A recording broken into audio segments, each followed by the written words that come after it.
Welcome to the Spellbreak GotSoL podcast. If you are enjoying the show, please feel free to leave a review on iTunes. You can follow the show on Twitter at SBGotSoLPod. You can send an email at sbgotsolpod@gmail.com. And if you feel like supporting the show further, you can leave a tip at twitch.tv/RayGotSoL. Thank you so much for listening and enjoy the show.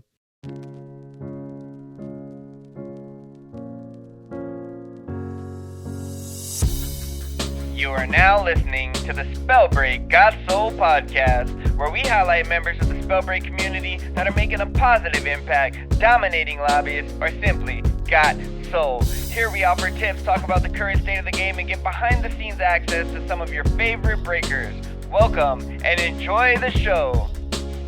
Welcome to the very first episode of the Spellbreak GotSoL podcast. I am your host, Ray GotSoL. Well, I'm very excited about our first guest. He's the creator of Swolebreak, the Twitter group with a focus on health, wellness, and Spellbreak. Quite the combo indeed, I know. Recently engaged to his high school sweetheart. He's a heavy lifter in-game as well as at the gym. I'd like to introduce Keyboredz.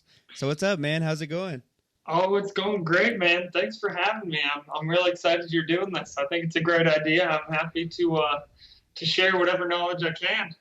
Yeah, I mean, it's kind of a dream, man. Like, I've been scared to do something like this for a while, and I finally was like, you know what, let's just do it, see what happens. Well, hey, man, you're definitely bringing the professional quality to it, so no reason to be scared about that, man. You're killing it. Hey, hearts in the chat. So, what got you into Spellbreak? How'd you hear about it? So, it was just from a friend that I played World of Warcraft with a long time ago, and it's actually kind of a funny story because I signed up for the alpha months and months ago. It had to have been maybe December of last year, and it's kind of an unfortunate situation. I actually had received a beta key, or an alpha key, I should say, a while ago, and I, for whatever reason, missed it in my email, and I just completely blanked, and I didn't even know that there was a way to where you could buy into it. Man, if I'd known how much fun this game really was, I would have bought into it a long time ago. But so then I started to play it until when the NDA was lifted, which I think was in sometime in February. So a little bit of a bummer. I missed out on a couple months of alpha testing, but I'm here and I'm happy to be playing it. It is truly an amazing game. Yeah, so you're one of the more earlier people to get into the game. Well, it would have been if you got in December, huh? For sure, it would have been, yeah. Okay, so describe some early experiences with the game. Honestly, I know a lot of people were kind of, when you first get into Spellbreak, it can be a little bit overwhelming. There's some vets in the game, and because of it, the fact that it's a decently small community, it can be tough. It can be a tough learning curve for sure. But, honestly, I felt like I picked it up pretty quick. It's definitely my style of gameplay. I played a lot of World of Warcraft. I played a lot of Smite. I think that my Smite experience was definitely what caused me to kind of shorten my learning curve a little bit. It had some similar, not as many abilities as, compared to World of Warcraft, but kind of similar movement. Not as much. I know Spellbreak is known for having a lot of vertical movement, which I truly do like. But as far as the auto attack aiming and stuff like that, and some skill shots, kind of gave me a little jump on the learning curve. That's for sure. Wow, so you didn't get decimated to start the game, huh? Like most of us. There were definitely some people who whooped my butt, that's for sure. But I think I had a couple wins my first day playing. But then again, that was right when the NDA was lifted, so there were some other newer players. So it's not like I was only just going straight up against vets. So right. It wasn't necessarily like people starting nowadays. It can be a little bit harder because now that it's a couple months into the I know it's still the closed alpha, but now that they're being a little more generous with their giving out their keys, it's there's been people who have really started to develop and get better at the game. So it can be a little bit harder on newer players, but I know Proletariat's working really hard on easing them in and making it not quite as much of a learning curve. So I think overall the game's going in a great direction. Yes, I mean I agree 100%. So, how long did it take for you to realize, like, man, I'm pretty decent at this game. I can kick some butt. Um, I try to. I don't want to sound cocky by any means necessary, but my first day playing, I remember First day. my first day playing, I had a pretty sweet 1v1 situation against one of the better players, and he was streaming, and I guess what happened was there was one game when I ended up losing to him in the final two, and it was a pretty close fight. And then the next game I beat him, and I was like, "Holy crap! Like, I might have a chance at coming pretty far in this game." And not completely aside from that, it just truly is. Like the combat is unlike any other game I've played. It is so much fun. It has a very high skill cap, and I fell in love with it. I've been grinding it ever since, and I don't plan on stopping anytime soon. Yeah. So someone new might ask, what really helped you get over the hump, like so to speak, when you started? Like, do you have any tips, like? So yeah, Because you just started and you were already like doing a good job. Yeah, I felt like I picked it up pretty quick. I mean, the main thing is obviously you want to learn the items. Really, I guess with any game, I feel like obviously you need to practice. You need to work on your mechanics. You need to know the items. But I mean, I cannot stress enough that watch streams, man. Just see how the good players play. Try to mimic that as best as possible. See their movement, especially. I mean, aim comes with time. That's just something you got to get used to, especially because there's no hit scan in this game. It's all projectiles. So aim comes with time. You really just got to practice, but really work on your movement and map awareness. I'd say movement is definitely the key factor in what separates a good player from an average player. If your movement is better than average, and if you really try to work on your movement, I mean, you're not going to get hit much, which is you don't get hit, you don't take damage, you don't die. Such a good point. That's just the name of the game. Mm-hmm. How long do you think it would take to overcome the learning curve, like generally speaking? I think that just all depends on your gaming background. If you have absolutely zero FPS experience, it's going to take a little bit longer. That's for sure. Obviously there's natural talent that's involved for sure.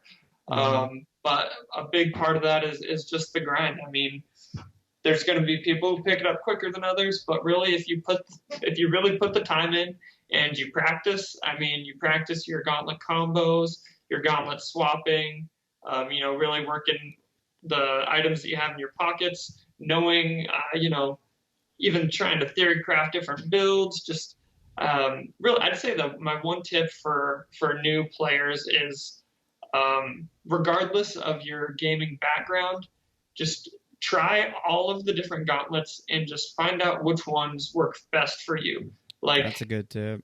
It's some people are gonna like the toxic gauntlet because it's kind of more of a shotgun. You're up close. It's more the shotgun build. Some people are gonna like sitting back and sniping. Maybe go for the alacrity build. Keep your distance, chip them away a little bit. Fire gauntlet's a good mid range. It's a little bit of a slower projectile, so you definitely got to make sure that you're comfortable, trying to predict the shots, which is, especially with this last patch, has gotten a little more difficult because of the increased movement overhaul. Between the Wind Gauntlet, they added 2 more movement runes. But yeah, overall, I'd say experiment with everything and then find out what you're comfortable with and roll with that. Yeah, those are really great points, actually. We were going to get into 3 tips at the end of the segment, but, you pretty much covered it there. Great tips. So what was your first favorite build, would you say? So my first build, it was pretty meta at the time, was I would go Bulwark Scav. Really, my main reasoning for that was Scav before the nerf, which really wasn't an incredible nerf. It made sure that you got your desired loadout. I mean, it would almost double your loot from all the chests. So if you going back to one of my previous points is, find the loadout you like. Well, if you don't have that loadout, then you're going to be kind of screwed. So the scav is really good for making sure that you do have the loadout going into your, first fights, even into the mid game, which I think is incredibly important. And then I also really liked the, I said Bulwark Scav. Bulwark is just very tanky, very solid pick. And the thing about Bulwark is it's not really necessarily like a lot of the classes are specific to certain gauntlets. Bulwark is just pretty widespread. It can work with pretty much any build, any gauntlet. You don't necessarily need to have your desired setup to make it work. Mm-hmm. I think the transference is obviously very strong to have the armor leech. Especially you couple that with a reinforced belt. If you get a couple points of transference and a reinforced belt, you're super tanky. I mean, a lot of the damage you do, you're getting right back in your health. That coupled with the scavenger that has the damage reduction, you get a couple points in that, as well as the manivore to make it so when you're getting attacked, your HP, it's taken from your mana instead. It's a good starting build because you're pretty tanky. It lets you, the longer the fights go on, the more practice you're going to have, and those enable you to keep those long fights and really get a better feel for the game, rather than if you were to play more of a one-shot build, like, crack shot, I don't know, something else, you're not near as tanky, so you're going to have to be dishing out the damage faster. And obviously if you're not, if you're pretty new to the game, a lot of times you're going to be missing your shots and you're going to get killed pretty quick. So I'd say that to go for at least starting off, to go for one of the more tanky builds is very beneficial to your progress. Right. Bulwark, what can you say about it? Everybody pretty much recommends Bulwark to start. Yeah, sure. So what do you think about, like, if someone says, okay, Keyboredz, what would you say your signature build is to match? So I've played quite a few different builds over the course of Spellbreak. I started off with the Bulwark Scav. Then once that nerfed, I ended up going Bulwark Pyro. Mm-hmm. Obviously, if you know even a little bit about the game, Pyro is a very, very strong. It's just an incredibly strong class. The passive, getting the second life, is very, very sought after. It's game changing a lot of times. A lot of people say it's broken. You can argue it is, it isn't. It's definitely strong. Even post nerf, when they reduced the ignite damage, it's still very, very strong. The ignite ticks, especially now that upon damage, you get to see their HP bar as well as their classes.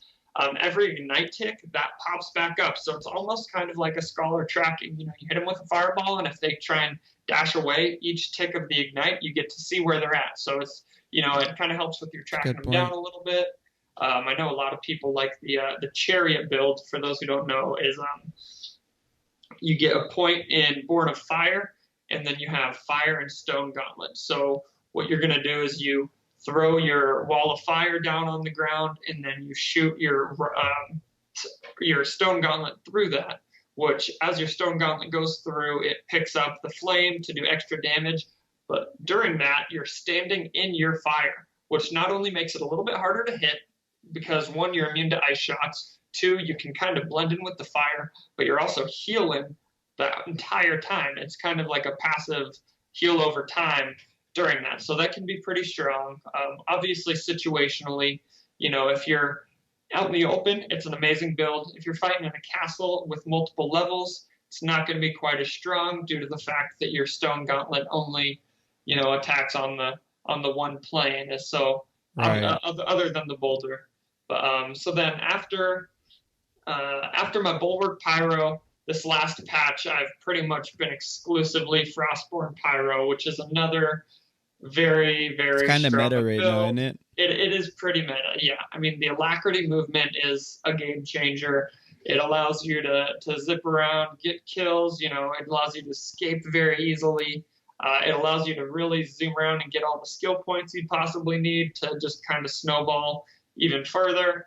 I'd say overall that's probably going to be your strongest build right now. I know there are select few players that have been doing some theory crafting with some of the new changes in this most recent patch. I don't want to go into too much detail about that because I know it's still kind of on the down low, but keep an eye out for some new builds emerging because I'm sure they're coming.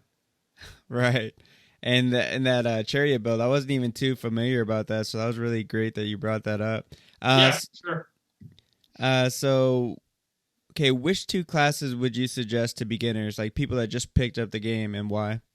So I think Proletariat did a pretty spot-on job with. So I know that with this new patch, they make you unlock your classes progressively, and they start you off with Bulwark Scav. And I think they just hit the nail on the head with that one. And as I said before, it's tanky. It allows you to get the items you want.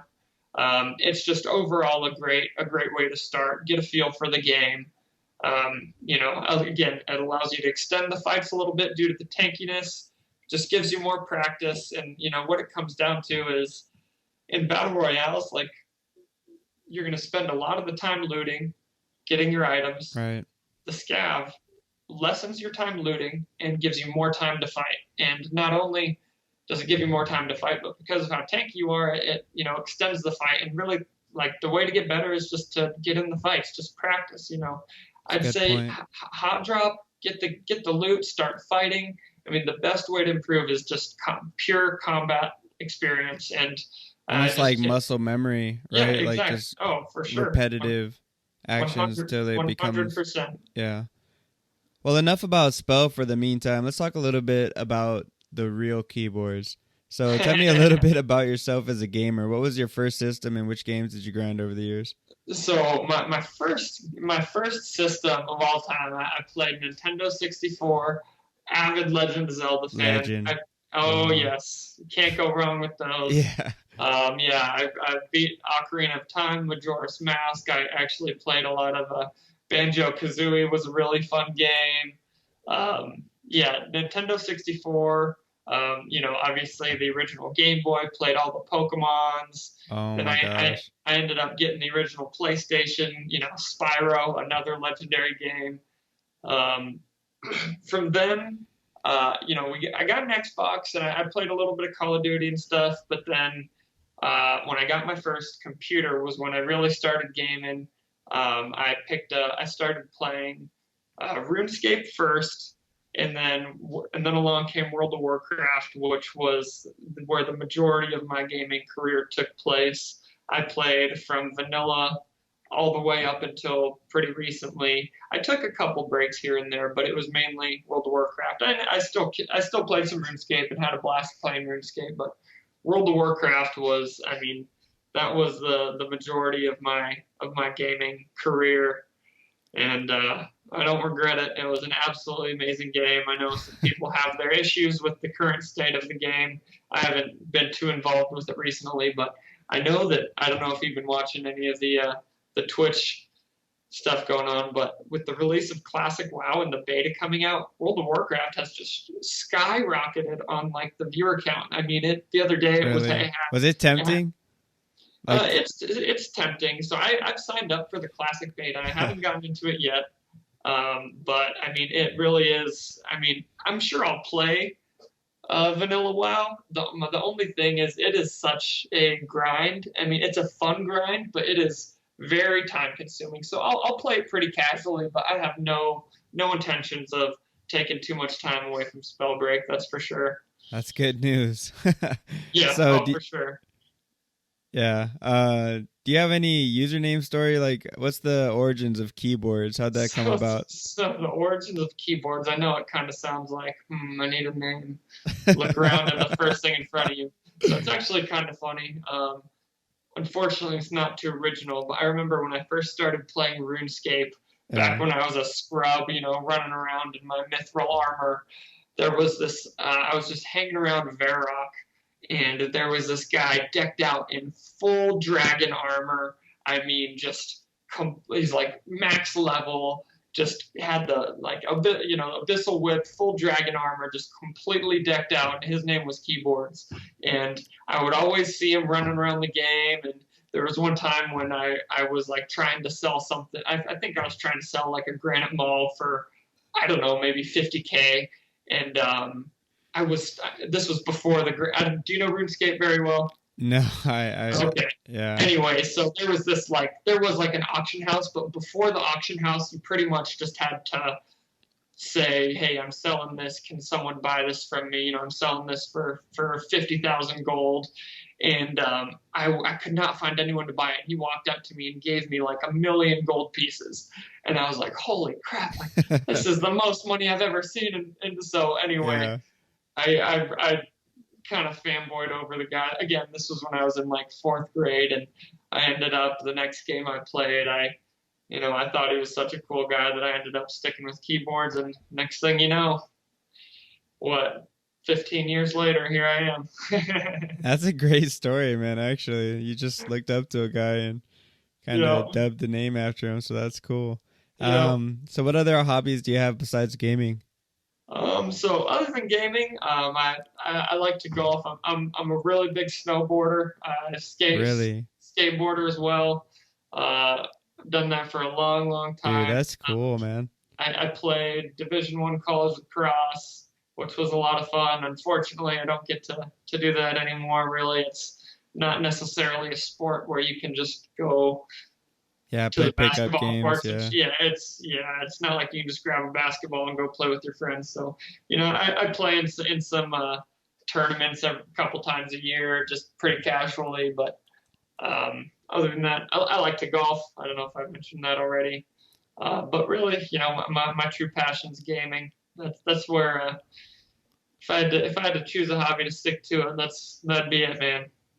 Right. Just real quick, I know this is a tangent, but what's your best aspect about your golf game? Oh man, so truly, I'm not the world's greatest golfer. Actually, I only started. Your driver, putter. Probably my drive. Yeah. You like okay. My drive is pretty good. I can putt pretty well. My iron game is where I struggle, but I'm sure that's my own fault because every time I'm in the driving range, I just like to try and hit the ball far and just pretty much spend most of the time with my driver. So yeah, you're like, I don't mean to brag, but I'm kind of a big deal here. No, not at all. I know, I'm just teasing. Really, so I'm not the world's greatest golfer, that's for sure. Yeah, but that's cool that you get into it, man. A little bit of balance in life is good, I think. Without a doubt. Yeah, no, for sure. It's a good time. Yeah. So what was your inspiration behind Swolebreak, my man? So really, back when I played lacrosse in college, I went to the gym a lot. Was in pretty good shape. Ever since I stopped going to the gym and, video games started picking up a lot.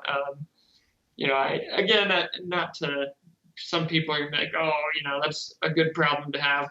I've never, been overweight or anything. I've been pretty darn skinny most of my life. I mean, I'm 6'3", and while I was playing lacrosse, I got up to like 185 pounds, which was a pretty solid weight for me. Yeah. And then, after I stopped working out and stuff, I really dropped weight. I was down to like 157 pounds, which being 6'3", that is pretty darn skinny. So really, I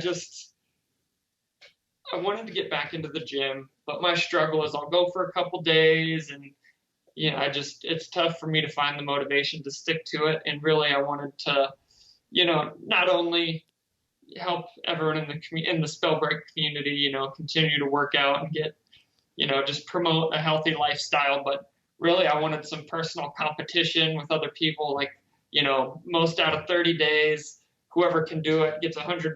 I know obviously if I won, I wouldn't get the $100 because I wasn't planning on, if I was winning, I wasn't gonna just not give out the $100. Just pocket your own 100. Right. No, that wasn't the case. But really, I just had some friendly competition because, I've read some things about, if you stick to something for X amount of days, you build a habit. And I was hoping that, if I get enough people to really encourage each other, that not only me, but everyone else within the 30 days, by the end of it, could, have formed a healthy habit and could keep it going from there. Wow. I mean, it's such a great idea. Where would you like to see that project go in the future? Do you plan on doing any more challenges, or maybe So keep the group going to continue yeah, yeah. So a I support don't. group, maybe? Yeah, so I have a Swolebreak Discord, and that we're all posting progress pictures and stuff, and everyone's kind of encouraging each other, which is a lot of fun. I will say this is not to be too on the record. I know we got Proletariat Gordon in on Swolebreak as kind of encouragement, and we talked a little bit about maybe some Spellbreak related prizes. I don't want to go into too much detail. He said, unfortunately, with this current Swolebreak challenge, because it wasn't announced to the entire community, that Gordon himself didn't necessarily feel comfortable, contributing any sort of Spellbreak related prizes to the winner. But he said that there's definitely some things in the works about if there is a future competition and we can really get the entirety of the Spellbreak community involved. There might be able to be some in-game rewards put forth into it. So again, this is just speculation. It's nothing official, and that just goes to show how awesome the devs and Spellbreak leadership. It's so cool how involved in the community they are. So I think it'd be really cool. And shout out to the devs, dude. Yeah, the devs are seriously, freaking awesome. They work their tails up. MVPs for sure. They really are. Yeah. So, what is your biggest dream, like in general, in life? I mean, being an avid gamer my entire life, the goal would, make it streaming as a pro gamer one way or the other. If there's any sort of way to, create a lifestyle where I could support me and, a family someday through gaming, that would be the dream. I know it can kind of be a reach, that's for sure. But, you can always dream. Right. So if money wasn't an option, what would you be doing every day? Oh, playing Spellbreak. Well, speaking of Spellbreak, we're gonna get back into Spellbreak, my man. We're gonna talk a little bit. Sure. We're gonna talk a little bit about the current state of the game. Okay. And about the current state of the game, what do you think about it? Hi, this is Ray GotSoL. If you're enjoying the podcast, feel free to leave a review. Reviews help the show immensely and are greatly appreciated. Also, don't forget to follow the podcast if you'd like to receive more content. Thanks again, and back to the show. So I think, I'm definitely an optimist compared to a lot of people in the game, but then again, I'm not necessarily what you would consider a vet. I didn't play pre NDA or anything like that. I didn't get to see what a lot of the people. I didn't get to play the game in the earliest stages. So I'm definitely an optimist. In my opinion, I'm sure a lot of people have the same point, but it is a closed alpha game. Right. A lot of that can't be understated, actually. Right. Overstated. Exactly. Like, so are you familiar with Smite at all? Not too much. So Smite it's a MOBA. And if you look at Smite in the alpha or beta stages, and then you look at it in the current stage, I mean, it has grown so much. It is such a more well-made game. Oh, excuse me. Sorry, I just yawned. But anyway, it's like, I mean, the game is completely different. And I just think that there's always those people saying, oh, Spellbreak's dead. It's not. I just don't know how people can really think that a game can be dead before it was ever really alive. I mean, it's not even in full release. It's still an alpha. How can I just, there's still so much road to be covered. And I think that the devs are really going the right way about it. I mean, I know that they've had some patches that people weren't too happy about, but especially with this most recent patch, I mean, it just absolutely goes to show how much the devs are listening to the community and trying to 100%. Create a better game accordingly. I mean, especially for me coming from a longtime Blizzard Entertainment gamer, whether it be WoW, Overwatch, Diablo, I mean, there is very little dev community interaction whatsoever. And I think the fact that the devs are so involved in the community, I mean, even just on Twitter, talking back and forth with players, taking their feedback, like it means the world. I think that there's a huge future for Spellbreak.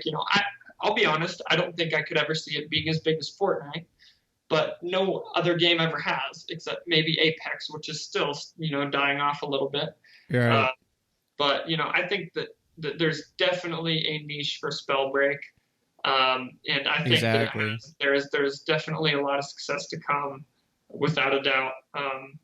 And yeah, I have high hopes for the future. Yeah, especially considering we've had some really big streamers try out the game, and not only try out the game but have an absolute great time playing it. We had Shroud play it. I know he had a couple gripes about it, but then as Proletariat released this new patch on Twitter, he said, I think you guys are doing an awesome job. Looking forward to it. We had Dr. Lupo play the game. He had an absolute blast playing it. Stated that he was planning on playing it again, as well as Cypher PK, another huge Fortnite player. He actually his first day playing it, got a couple wins, had an absolute blast. Said on Twitter that he's planning on getting better at it, playing it again. And my one thing about that is people are like, look, all these big name streamers are playing it, but the player base still isn't massive. But if you think about it, it's not free to play yet. You can sign up and get your alpha key for free. But let's say that Cypher PK is currently playing Spellbreak and he has 10,000 viewers, and people are going, oh my God, this is a great game. I want to go hop on and play on it right now. Well, no, you have to sign up for the key. You have to wait a week for the key. By that time, Cypher's back to playing Fortnite. You forget about the key. So I think that once it is in a state where you can just download the game and play right away, when those streamers come back to play the game and they bring their following with them and they go, okay, I really want to play this game, then they can hop on, download the game, and play right away. And I think that will absolutely skyrocket the viewer count or the player base. So it's one thing I've realized is that it's just this game requires a certain level of commitment to it because it's an entirely new meta. You know what I mean? So you really have to commit to it. What did you think about this last patch? I'm in love with it. I think that they desperately needed to not necessarily rework movement in general, but just add more movement to the game. Blink was so necessary in a high level play that without, I truly feel like that if I was end game against another decent player, if they had Blink and I didn't, I had to make crazy plays to win the fight, or 100%, man. resort to third partying, something like that. And now I truly think that with some of the other runes, even the Spring Step rune, which is a green rune commonly found, I feel like with that I stand a chance against someone with Blink. It is really hard to hit that. Yeah, I think I would still rather have Blink, but I think that it's the movement that they've added to the game. I like the changes to wind. I'm still working on adjusting my play style accordingly, but I think that the game is going in an awesome direction. I think Proletariat absolutely killed it with this new patch, and I'm excited to see where the future patches are coming. Right. So about this patch, do you find anything broken about the game that you would like to see fixed in the next patch, perhaps? I don't know about necessarily broken. I will say that with some of these new builds that haven't gained popularity yet that I have seen from some players, and out of respect for their ingenuity and theory crafting through those builds, I don't want to get into any details about it. But I think that when some of them gets popularized, when people could consider them broken for sure. There's some very strong builds that are still under the radar, and I'm excited to see how that evolves. It's still early enough in the patch to where I can't say for sure, but that's all I want to say about that. We'll have to see where it goes, and then right. And I understand. We'll take it from there. I know we kind of touched on this earlier, but how do you feel about the Phoenix Rebirth? Because some people it drives them absolutely bonkers, and others it's like it's fine. So I'm torn. I play Pyro almost every single game. It is a very, very strong class. I will say I think the game would overall be a little bit healthier without the Phoenix Rebirth. Right. Just because there's no other classes with any sort of. I mean, I know that there's the Flesh to Stone, which is, not necessarily a Phoenix Rebirth, but you have to hit him a second. Like, if what would kill you would instead bring you to 1 HP. So really, you just have to hit him one more time, which is not quite the same as the Phoenix Rebirth. I will say that I think maybe a change to the Phoenix Rebirth is currently, you're immune for the 5 seconds and you get a movement speed increase.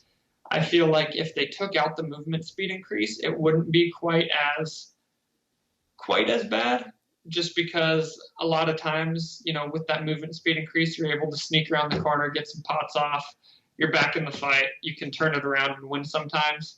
But I would say overall, I think the game would be in a healthier state without the Phoenix Rebirth. Right. I mean, it's definitely a kind of controversial topic in the community. Oh, without a doubt. Yeah.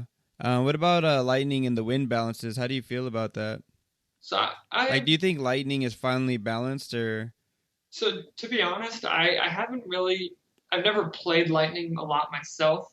I have noticed it being a little bit less of a problem now, post nerf. I think it's my main thing with lightning that is tough is the sorcery. I know it's still good. I think that the bloom changes they had have made it not near as good at a range, but the fact that there's no other sorcery. I mean, so don't get me wrong. I know Frost has the freeze, but the lightning sorcery is just incredibly strong. I mean, the 2-second stun. Right. If a decent player gets off the 2-second stun, you can do a lot of damage. And we're not even talking about Amulet of the Scribe either. So. Exactly. Yeah, it can get. Right. Honestly, if I have I'm not gonna lie, I'm not proud of it. There's been some games where I have lightning offhand. I will never even use the auto attack once. But if I have blink and Amulet of the Scribe, I mean, you can just shut people down. Especially in squads, if there's 2 squads going at it and one of the teams gets a lightning sorcery on 2 of the 3 squad members, the fight's almost over. I mean, It's like if you capitalize on the AoE CC or the stun, I don't know if you want to call it a stun because I can still move, whatever, incapacitate, whatever it is, you can capitalize that, and it's a complete swing in momentum. I mean, it is tough to come back from that if you do choose to capitalize on those plays. Obviously, you can still, if you're quick enough on your reflexes, blink out of the way. There's ways to get around it, but the sorcery is very, very strong. Right. Do you have any comment about the conduit build? Because when you couple the lightning gauntlet with the conduit, I mean, the skills for the conduit class it's pretty OP, don't you think? I think conduit needs a rework 100%. I try not. My mindset on most things is rather than complain about what needs to be fixed, right? Try to adapt to play accordingly. 100%. However, conduit promotes a gameplay in a completely skill shot based game. It promotes a gameplay where you don't need to aim, which can say, so people can argue, it's tailored to people who suck at aiming. If that's I mean, and it's still a fun game, and if you don't have the greatest aim, it's okay, it's whatever, but just practice, rather than you're crutching yourself by if your aim is subpar and you just say, screw it, I'm just going to play conduit. My aim's not that great. And then you just charge rune, blink around, doing automatic damage. You have your arc rune, whatever. So you just shoot in the general direction and then it sprays people with lightning bolts. I think it's just a crutch to yourself, just keep practicing with the gauntlets that you need to skill shot with, and predict your projectiles with. If you just keep practicing with conduit, you're just hurting yourself in the long run, and you're not improving. And yeah, it is very strong, especially in the hands of someone who does have good aim. I would definitely say it's broken. I would love to see some changes to Charged Rune and conduit in general. But anyway, that's my 2 cents on conduit. Yeah, I mean, I think you hit it right on the head, the nail right on the head, my man. I mean, it definitely needs a rework, but at the same time, like a lot of these gauntlets are, skill based. You gotta pre-aim, and when I first started, I was missing everything, but you get used to it. You keep practicing, and you get better, and it's definitely a learning curve. But it's good to be overall just balanced with your gauntlets, don't you think? Oh, I completely agree. I couldn't agree more. Yeah. So if you could add one game mode to the game, what would it be? It would 100% be an arena. I am a big fan of the arena style. Wow. It would 100% be an arena style gameplay. I absolutely love, my favorite part of World of Warcraft was the 3v3 arena mode. I'm also a huge fan of 1v1 situations. If I could have one mode to put in, it would probably be a 1v1 ranked arena system where you could choose your loadout. There would be different maps. You could maybe a castle map, a Fort Halcyon, maybe like more of a desert style. But I would love if you could choose your loadout, maybe choose your classes, your items, and then maybe like 2 to 4 skill points. Obviously some things would be broken if you could just go choose every single skill point, but I think that would be absolutely incredible. I think it has the perfect play style for that kind of game. And I would absolutely love to see an arena mode. Yeah, that's actually a very amazing idea. 1v1s are really popular already. You see people that go to the arena and fight there. So let's talk a little bit about the community, the Spellbreak community here. How would you describe your experiences with the Spellbreak community? Overall, I think it is one of the best communities I've been a part of so far. Lots of love, lots of shared love. People seem to really try to help each other out. Mm-hmm. It is definitely one of the least toxic communities I've been a part of, and I hope it stays that way. Again, it's a pretty small community as is, and that might change as it gets bigger, as with any game. Yeah. But overall, I'm very, very pleased with the community overall. Right. There's some select few trash talkers. Would you like to call them out? I'm just kidding. I mean, I could. I'm not opposed to, but no, I'm just kidding, man. Okay. Yeah, I'm just teasing. So, what's one thing you would tell someone when referring to Spellbreak? Like, how would you describe the community to them? Oh, I'd just say, have you ever played League of Legends? And they'd say, yeah. I'm like, how toxic that community is? And they're like, yeah, it's the worst. And I said, would you want to play the game that is the exact opposite? And I'm sure they would say yes. Wow. Like, all right, well then here's a key to Spellbreak. High praise. Love it. That, well said. All right, brother.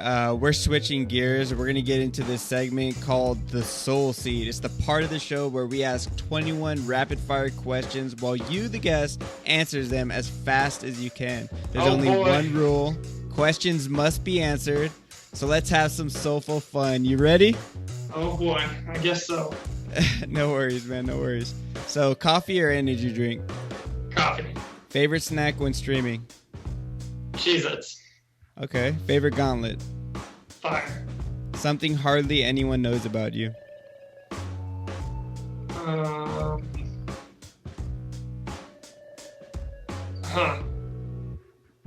That's a good one.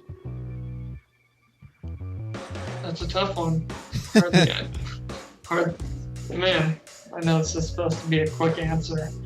If you got nothing, we'll pass it. I will eat pretty much any food. I'm the very non-picky eater. There we go.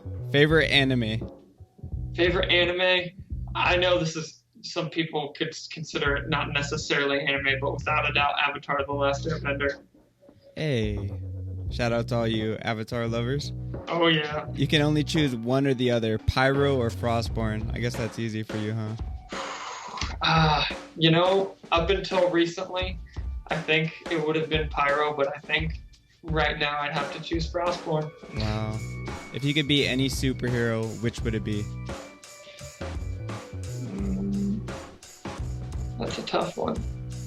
Probably the Flash. Flash, okay. Current favorite movie? Current favorite movie? Right. Gotta be This Is the End. I know it's not necessarily super recent, but oh man, that movie cracks me up. Which one? Oh, the movie This Is the End. Oh, okay, This is the End. Yeah. Okay. No, yeah, it's with I don't know if you've heard of it. It's got James Franco, Jonah Hill. Oh yeah, that's right. And they all play themselves in real life, and it's like the apocalypse happening. Craig Robinson's in it. Absolutely hilarious. Right. Okay, let's get back on track here, brother. Sorry, Blink or dash? Blink. Okay, Nintendo or Sega? Nintendo. Favorite game of all time? Gotta say, Spellbreak's too new. Gotta say World of Warcraft. Okay, that's fair. Runic Fluency or Behemoth Belt? Behemoth. Okay, most memorable gaming moment? Most memorable gaming moment, probably 3v3 World of Warcraft, when me and my team, who were highly underdogs, beat one of the BlizzCon champion teams a month after they won BlizzCon. Wow, that's a story for another day, huh? Oh yeah. You're Batman, who's Robin?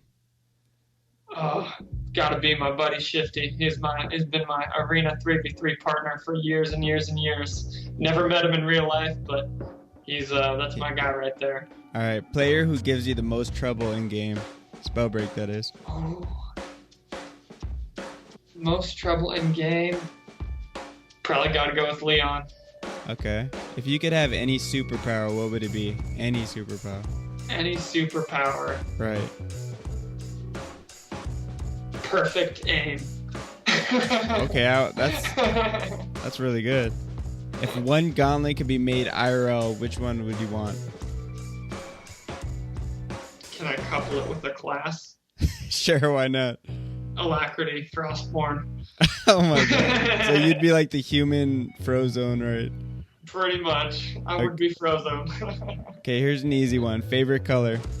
Red. Okay. Most underrated item in Spell? Most underrated item? In Spell. Spellbreak. I'd gotta say...